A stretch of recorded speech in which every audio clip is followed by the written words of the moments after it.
राज्य दृष्टिमा देशभित्र दूरी हुँदैन। नमस्कार, म धीरज बस्नेत। समाचारको गर्भमा विवरण मात्र होइन, कारण र निवारणको बाटो पनि हुन्छ। पर्दामा देखिने र छेकिने खोजीको खबर उद्घाटन गर्न तम तयार बाइलाइन।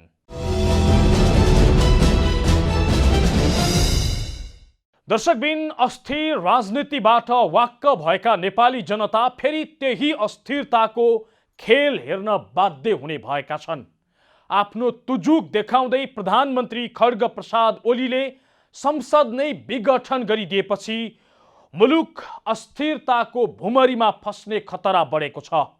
करिब 2/3 मत पाउँदा काम गर्न त परको कुरा, सनक र तुजुक देखाउन थालेका ओलीका कारण मुलुक अप्ठ्यारो परिस्थितिमा पुगेको छ। उनको सन्कीपनका कारण मुलुकले थप कस्ता अप्ठ्याराहरू झेल्नु पर्ने हो त्यो अहिले नै भन्न सकिने अवस्था छैन। तर उनी संसद विघटनपछि अब आफ्नो पार्टी समेत फुटाउने तयारीमा जुटेका छन्। नेकपा फुटाउने र एमालेलाई बिउताउने ओलीको तयारी छ। त्यसका लागि उनले अलग्गै केन्द्रीय कमिटीको बैठक समेत डाकेका छन्। आज हामी कार्यक्रममा संसद विघटनपछि प्रधानमन्त्री ओलीले दिएको स्पष्टीकरण र नेकपा विभाजनका लागि भइराखेको तयारी देखाउनेछौँ। सुरुमा चाहिँ अकस्मात संसद विघटन गरेका ओलीले देशवासीका नाममा सम्बोधन गर्दै दिएको स्पष्टीकरण देखाउँदैछौँ। ओली आफ्नो स्पष्टीकरणमा भन्छन्, पार्टीबाटै छिर्केनी हान्ने काम भयो, त्यसैले संसद विघटनको निर्णयमा पुगियो।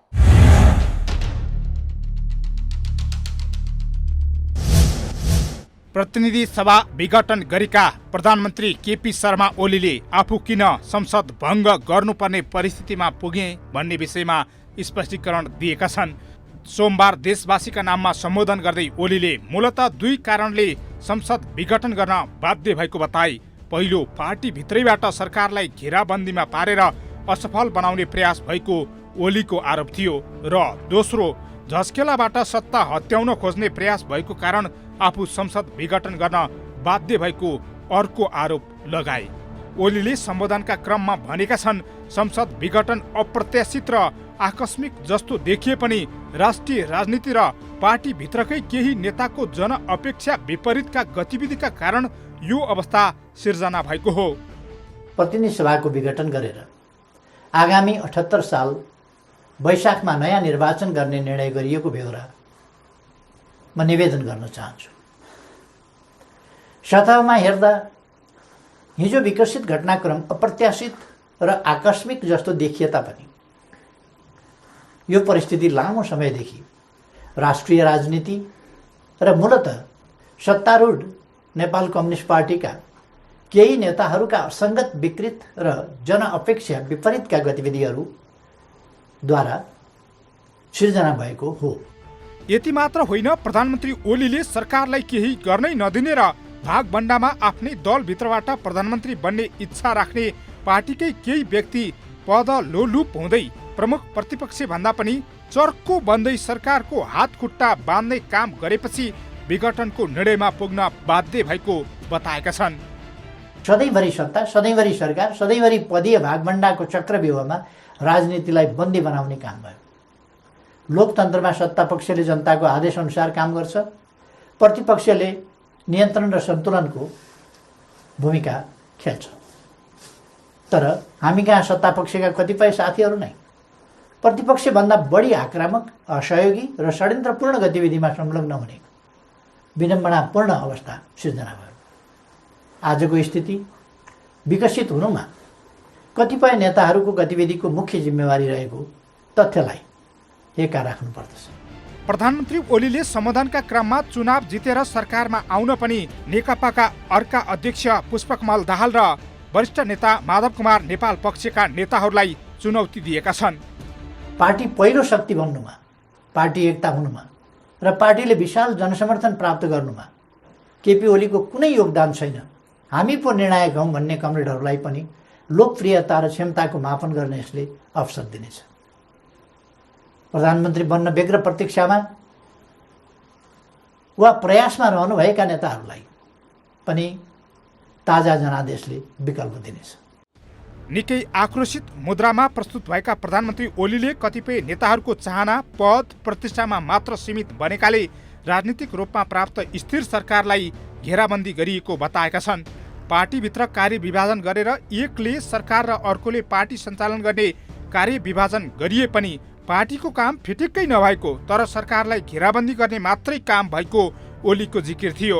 पार्टी एकता हुँदा जुन जनअपेक्षा थियो त्यो जनअपेक्षा अनुरूप अगाडि बढ्न नदिने काम भएको र अन्त्यहीन बार्गेनिङ र दबाव सिर्जना गर्ने काम भएको प्रधानमन्त्री ओलीले सम्बोधनका क्रममा भनेका छन्।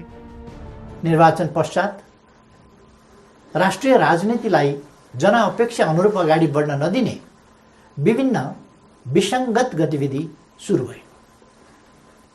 सुरुमा सरकार गठनमा विलम्ब गराउने र जनादेश विपरीत अन्त्यहीन बार्गेनिङ र दबावमा राष्ट्रिय राजनीतिलाई अल्झाउने त्यति बेलाका गतिविधिहरू तपाईहरूको सम्झनामा ताजै छन्। करिब 18 मिनट सम्बोधन गरेका ओलीले विभिन्न 12 बुँदामा विगतदेखि संसद विघटन गर्नु पर्दाको अवस्थासम्मलाई समेटेका छन्। संसद विघटनको सर्वत्र विरोध भइरहँदा प्रधानमन्त्री ओलीले त्यसको औचित्य पुष्टि गर्ने कोसिस गरेका हुन्। अहिलेको सरकारलाई आफ्नै दलका नेताहरूले काम गर्न नदिएको भन्दै ताजा जनादेशमा जान लागेको र त्यसका लागि तयार रहन आम जनतालाई प्रधानमन्त्री ओलीले आग्रह गरेका छन्। 4.5 महिनापछि नयाँ प्रतिनिधि सभा स्थापित भइहाल्ने नै छ। 21औं शताब्दीको नेतृत्व गर्न तयार भएर बसेको हाम्रो युवा पुस्ता लोकतन्त्रप्रति प्रतिबद्ध छ। यो पुस्ता नै लोकतन्त्रको सबैभन्दा ठुलो पहरेदार हो। यस परिस्थितिमा म सम्पूर्ण युवाहरूलाई लोकतन्त्रको रक्षाका लागि एकजुट भएर दृढतापूर्वक अगाडि बढ्न आह्वान पनि गर्न चाहन्छु। ओलीको स्पष्टीकरणले प्रष्ट भन्छ उनले पार्टीका नेताहरूलाई देखाउनकै लागि संसद विघटन गरेका हुन्। सनक्कै भरमा यस्तो निर्णयमा पुगेका हुन् र उनी अब पार्टी फुटाउने तयारीमा समेत जुटेका छन्। उनको तयारी देखाउनेछौँ तर एकैछिनको विश्रामपछि।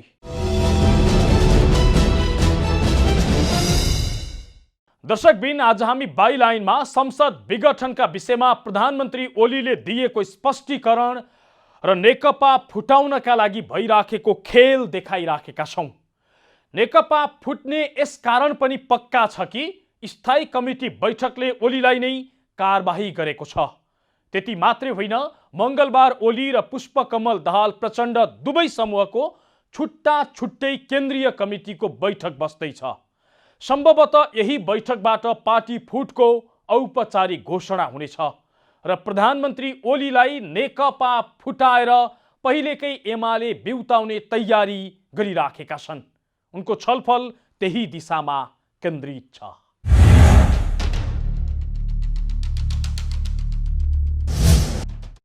संसद विघटन गरेका प्रधानमन्त्री केपी शर्मा ओली पार्टी समेत फुटाउने तयारीमा जुटेका छन्।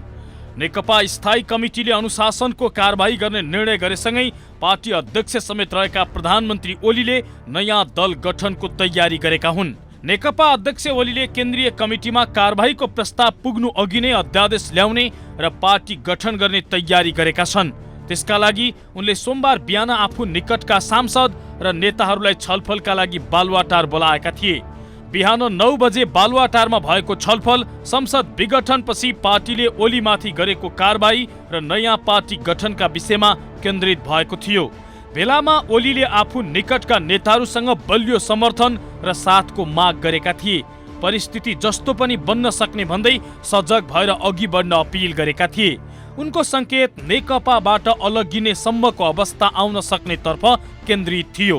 प्रधानमन्त्री ओली पहिलेको एमाले पार्टीलाई पुनः बिउताउने र आफूहरू त्यही पार्टीबाट चुनाव लड्ने गरी तयारी गरिराखेका छन्। सूर्य चिन्हको नेकपा एमाले गत भदौ 3 गते निर्वाचन आयोगमा दर्ता भएको थियो, जसको अध्यक्ष मोरङकी सन्ध्या तिवारी हुन्। उक्त पार्टी ओलीको इसारामा दर्ता भएको आरोप लाग्दै आएको थियो। नेकपा सचिवालय बैठकमा प्रश्न उठेपछि ओलीले यसमा आफ्नो कुनै संलग्नता नरहेको स्पष्टीकरण दिएका थिए। तर अहिले संसद विघटन गरेपछि नेकपाले कारबाही गरेसँगै ओली पुनः त्यही पार्टीलाई सक्रिय बनाउने तयारीमा जुटेका छन्, जुन पार्टी निर्वाचन आयोगमा दर्ता हुँदा त्यसमा आफ्नो कुनै हात नरहेको भन्दै प्रष्टीकरण दिएका थिए। उनी निकट नेताहरूका अनुसार कारबाही सहेर र अपमान झेलेर नेकपामै बस्न सक्ने अवस्था नबनेकाले अर्को विकल्प खोज्न लागि हो। आइतबार बसेको नेकपाको स्थायी कमिटी बैठकले ओलीको संसद विघटनको कदम अलोकतान्त्रिक, असंवैधानिक र निरङ्कुश भएको निष्कर्ष निकाल्दै उनलाई अनुशासनको कारबाही स्वरूप पार्टी अध्यक्ष पदबाट हटाउने निर्णय गरेको थियो। ओलीले आइतबार नेकपाका कार्यकारी अध्यक्ष पुष्पकमल दाहाल प्रचण्डलाई भेट्दै जे नहुनु भइगयो अब मिलेर जाउँ भनेर प्रस्ताव समेत गरेका थिए। तर दाहालले ओलीलाई गलत कदमको समर्थन गर्न नसकिने र असंवैधानिक कदम विरुद्ध डटेर लाग्ने बताएका थिए। दाहालसँगको कुराकानीपछि थप अप्ठ्यारोमा पर्ने महसुस गरेका ओली पार्टी फुटाउने निष्कर्षमा पुगेको उनी निकट नेताहरूको भनाइ छ। त्यसकै लागि उनी सोमबार दिनभर आन्तरिक छलफलमा व्यस्त भए। सो छलफलपछि ओलीले मंगलबार बिहान 9 बजेका लागि केन्द्रीय कमिटीको बैठक समेत डाकेका छन्। ओलीले यो बैठक बोलाउनु पछाडि मुख्य 2 उद्देश्य छन्। पहिलो, पुष्पकमल दाहाल प्रचण्ड र माधव कुमार नेपाल पक्षले डाकेको बैठकलाई काउन्टर दिनु। दोस्रो, आफ्नो पक्षमा कति सदस्य छन् भनेर गणना गर्नु। यदि दल विभाजन गर्न अपुग सदस्य भए सोही अनुसार अध्यादेश जारी गर्ने र पार्टी फुटाउने ओलीको रणनीति छ। दाहाल नेपाल समूह पनि बहुमतका लागि कसरतमा। ओलीले आफू निकटका नेताहरूको केन्द्रीय कमिटीको बैठक डाक्दा नेकपाका कार्यकारी अध्यक्ष पुष्पकमल दाहाल प्रचण्ड र माधव नेपाल पक्षले पनि केन्द्रीय कमिटीको बैठक डाकेको छ। पूर्व निर्धारित समय अनुसार नै मंगलबार दिउँसो 1 बजेका लागि बैठक डाकिएको हो। उक्त बैठकमा आफू निकटका नेताहरूको गणना र संसद विघटनका विषयमा छलफल हुने भएको छ। त्यसअघि सोमबार दाहाल नेपाल समूहले संसद भवनमा आफू निकटका सांसदहरूको भेला समेत गरेको छ। वामदेव र बादल कतै देखिएनन्। संसद विघटन भएसँगै ओली र दाहाल समूहले छुट्टा छुट्टै भेला गरे पनि पार्टीका 2 सचिवालय सदस्य वामदेव गौतम र रामबहादुर थापा बादल दुवैजना भेलामा गएका छैनन्। उनीहरू प्रधानमन्त्रीको कदमपछि उत्पन्न भएको परिस्थिति र त्यसले आफूलाई दिने लाभको जोड घटाउमा व्यस्त भएका छन्, जसका कारण उनीहरू ओली र दाहाल दुवै समूहको बैठकमा गएका छैनन्। यस्तो छ केन्द्रीय कमिटीको जोड घटाउ। सत्तारूढ नेकपाको 444 सदस्य केन्द्रीय कमिटीमा अहिलेसम्मको अवस्था हेर्दा बहुमत सदस्य दाहाल नेपालको पक्षमा देखिएका छन्। 180 जना दाहालको पक्षमा र 110 जना नेपालको पक्षमा छन्। दुवै पक्षको जोड्दा दाहाल नेपाल समूहमा हाल 290 जना केन्द्रीय सदस्य छन्। ओलीको पक्षमा भने 145 जना केन्द्रीय सदस्य रहेको नेताहरूको दाबी छ। केही केन्द्रीय सदस्य भने अहिलेसम्म कुन पक्षमा हुन् भन्ने खुल्न सकेको छैन।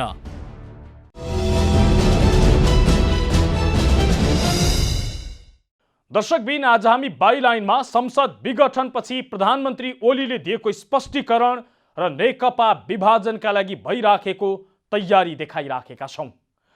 नेपालमा संसद विघटन भएको यो पहिलो पटक होइन, तर 2072 मा संविधान सभाबाट संविधान बनेपछि पहिलो पटक संसद विघटन भएको हो।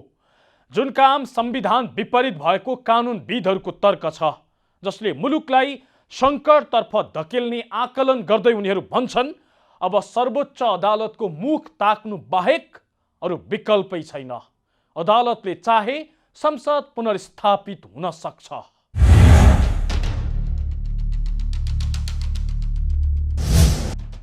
प्रतिनिधि सभा विघटन गर्ने प्रधानमन्त्री तथा मन्त्री परिषद कार्यालयको सिफारिस र राष्ट्रपतिबाट भएको निर्णय बदल गर्न भन्दै सर्वोच्च अदालतमा 11 वटा रिट निवेदन परेको छ।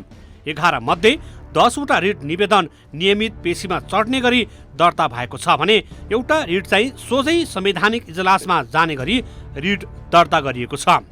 सोमबार दर्ता भएको रिटमा अधिवक्ता सन्तोष भण्डारीको रिट सोझै संवैधानिक इजलासमा जानेछ। अन्य रिट निवेदकका रिटमाथि पुस 8 गते नियमित पेशी सूचीमा चढेर सुनाई हुनेछ।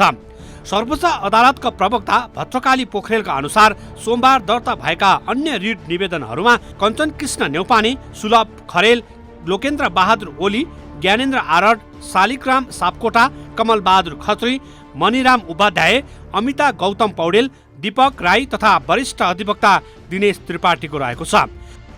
संवैधानिक इजलास बाहेकका अन्य सबै रिट निवेदनमाथि पुस 8 गते एकल इजलासमा सुनवाई हुनेछ। यदि एकल इजलासले उक्त विषयहरू पनि संवैधानिक व्याख्या गर्नुपर्ने ठानेमा उक्त रिटलाई पनि संवैधानिक इजलासमै पठाउन सक्नेछन्। संवैधानिक इजलासमा प्रधान न्यायाधीश सहित अन्य 4 जना न्यायाधीशहरू संलग्न भई संविधानको थप व्याख्या गर्नेछ। त्यसपछि मात्रै प्रधानमन्त्री केपी शर्मा ओलीले संसद विघटन गर्न गरेको सिफारिस संविधान सम्मत छ कि संविधान विपरीत छ भनेर व्याख्या हुनेछ। संवैधानिक इजलासले संविधान विपरीत रहेको ठहर गरेमा राष्ट्रपतिबाट स्वीकृत भएको संसद विघटनको निर्णय बदर हुनेछ र संसद पुनस्थापना हुनेछ। यदि सर्वोच्च अदालतले पनि उक्त निर्णयलाई कानुन सम्बद्ध मानेको खण्डमा थप कानुनी उपचारको बाटो बन्द हुनेछ र देश ताजा जनादेशको लागि निर्वाचनमा जानेछ। अदालतले भोलि यसको सुनवाई गर्छ सिंगल इजलासले र यसलाई संवैधानिक इजलासमा पठाउने निर्णय गर्छ र यो संवैधानिक इजलासले नै राष्ट्रपतिद्वारा जुन संसद विघटन गर्ने जुन निर्णय भएको छ प्रधानमन्त्रीको सिफारिसमा त्यसलाई अन्तरिम आदेश दिएर तत्काल रोक्ने या विपक्षीहरूको लिखित जवाब झिकाएर यसलाई अन्तिम सुनवाईको लागि पठाउने अथवा अन्तिम सुनवाई गरेर छिटोभन्दा छिटो यसलाई टुङ्ग्याउने प्रक्रिया अगाडि बढ्छ। अहिले प्रधानमन्त्रीलाई संसद विघटन गर्ने अधिकार छ कि छैन भनेर यसको कानुनी व्याख्या भइरहेको छ। संविधानलाई हेर्ने हो भने संविधानको धारा 76 मा मन्त्री परिषदको गठनबारे उल्लेख छ। धारा 76 को उपधारा 7 मा संसदबाट कुनै पनि प्रकारले प्रधानमन्त्री चयन हुन नसकेको अवस्थामा मात्रै संसद विघटन हुन सक्ने अवस्था उल्लेख गरिएको छ र धारा 76 को उपधारा 7 निरपेक्ष नभएर अन्य उपधाराहरूमा आधारित छ। यसकारण संसदमा बहुमत प्राप्त दल वा संसद मध्येबाट जुन दलका नेताले विश्वासको मत लिन सक्छ त्यही व्यक्ति प्रधानमन्त्री हुन सक्ने व्यवस्था छ। तर प्रधानमन्त्री केपी शर्मा ओलीले संसदको बाटो नै छलेर संसद विघटन गर्नु आफैमा संविधान विपरीत रहेको तर्क उठिरहेको छ। त्यस्तै राष्ट्रपतिले धारा 85 देखाएर संसद विघटन गराउनु गलत भएको तर्क समेत आइरहेको छ। धारा 85 आफैमा निरपेक्ष नभएर धारा 76 को अवस्थापछि मात्रै धारा 85 लागू हुने र संसद विघटन गर्न सकिने कानुनविदहरूको तर्क छ। सङ्कटकालको सम्भावना कति? वरिष्ठ अधिवक्ता सुनित पोखरेल प्रधानमन्त्रीले सङ्कटकाल नै लगाउन सक्ने सम्भावना एकदमै कम रहेको बताउँछन्। सङ्कटकाल लगाउनको लागि केही संविधानको धारा 273 ले आधार र कारणहरू तोकेको छ। तपाईले नेपालको सार्वभौम सत्ता अखण्डता वा बाह्य आक्रमण युद्ध अनि त्यसपछि गएर चरम आर्थिक विशृङ्खलता र आन्तरिक शान्ति सुरक्षाको कारण देखाउनु पर्छ। त्यो अवस्था छ कि छैन भन्दाखेरि त्यो अवस्था नभइरहेको बेलामा सङ्कटकाल लगाउनु भनेको चाहिँ अर्को दुर्भाग्यपूर्ण हुन्छ र त्यो चाहिँ मलाई लाग्छ त्यो कदम प्रधानमन्त्रीले चाल्नुहुन्छ जस्तो लाग्दैन मलाई। गर्नुभयो भने त्यसको आधार र कारण देखाउनु पर्छ। त्यो देखाउन नसकेको अवस्थामा त्यो सङ्कटकाल लगाउने विषय पनि मलाई लाग्छ अदालतमा चुनौतीको विषय बन्न सक्छ। कानुनी आधारमा सङ्कटकालको सम्भावना कम रहेको भए पनि प्रधानमन्त्री ओलीको अहिलेसम्मको गतिविधि हेर्दा उनले सङ्कटकाल नलगाउन भन्न चाहिँ नसकिने पोखरेलको भनाइ छ। यदि प्रधानमन्त्री ओलीले सङ्कटकाल लगाएर त्यसको प्रत्यक्ष लाभ राजा आऊ देश बचाऊ भन्नेहरूलाई पुग्ने पोखरेलको जिकिर छ। विगत केही हप्तादेखि नेपालमा अर्को तन्त्र आउनुपर्छ गणतन्त्रको विकल्पमा भन्ने जबरजस्त नारा पनि लागिरहेछ। यो संविधान जारी भइराख्दाखेरि पनि केही राजनीतिक दलले यो संविधानको स्वीकार्यता नमानिरहेको अवस्था पनि छ। यो बेलामा यो खालको गैर संवैधानिक हरकत चाहिँ प्रधानमन्त्रीबाट भयो भने ती तत्त्वहरूलाई पनि मलाई लाग्छ थप बल पुग्छ र जसले गर्दा अन्ततः यो सरकार अथवा कसैको पद जाने भन्दा पनि व्यवस्थामै खतरा पुग्न सक्ने भएको हुनाले पनि मलाई लाग्छ प्रधानमन्त्रीबाट त्यस्तो काम चाहिँ हुन्छ जस्तो लाग्दैन मलाई। नेपाल बार एसोसिएसनका पूर्व महासचिव समेत रहेका पोखरेल अहिले सबैको आशा सर्वोच्च अदालतमा रहेको र अदालतले पनि सरकारको निर्णयलाई नै सदर गरिदिएमा निर्वाचनमा जानुको विकल्प नहुने उनी बताउँछन्। संवैधानिक दायित्व अदालतको के हो भन्दाखेरि भने संविधानको व्याख्या मार्फत संविधानको कार्यान्वयन गर्ने जुन अधिकार र दायित्व अहिले नेपालको सर्वोच्च अदालत खास गरिकन संवैधानिक इजलासको जिम्मामा आइपुगेको छ। तर यहाँले भने जस्तै अदालतले त्यो निर्णय गरेन, अदालतले राष्ट्रपतिको निर्णयलाई प्रतिनिधि सभा विघटनकै लागि निर्णयलाई सदर गर्यो भने अब निर्वाचनमा जानु बाहेक राजनीतिक दलहरूसँग विकल्प हुँदैन। हो, यो सङ्कटबाट पार लगाउने बुटी अदालतसँग छ र त्यो तागत अदालतले देखाउनु पर्छ। मनमोहन अधिकारीले विघटन गरेको संसद पुनर्स्थापित गरेको अदालतबाट फेरि पनि त्यही भूमिकाको धेरैले आश गरेका छन्। नत्र यहाँ शासकको सन्कीले सबै सीमा नागेको छ। चुनाव गर्ने नाममा यहाँ जे पनि हुने खतरा बढेको छ। सङ्कटकाल नै लगाउने जोखिम उच्च हुँदै गएको छ। त्यसकारण पनि अदालतको भूमिकाको आश गरिएको छ। हौस् त, आजलाई संसद विघटनपछि पार्टी फुटाउन ओलीले गरेको तयारी र अदालतबाट त्यसलाई उल्ट्याउन हुन सक्ने सम्भावित निर्णयको विषय यति नै। मुलुकको माटो जहाँ छोए पनि राष्ट्र एकैचोटि जागरुक हुन्छ। यो दूरीविहीन आचरण नै समाचारको मूलधार बाइलाइन अर्थात् जिम्मेवार पत्रकारिता।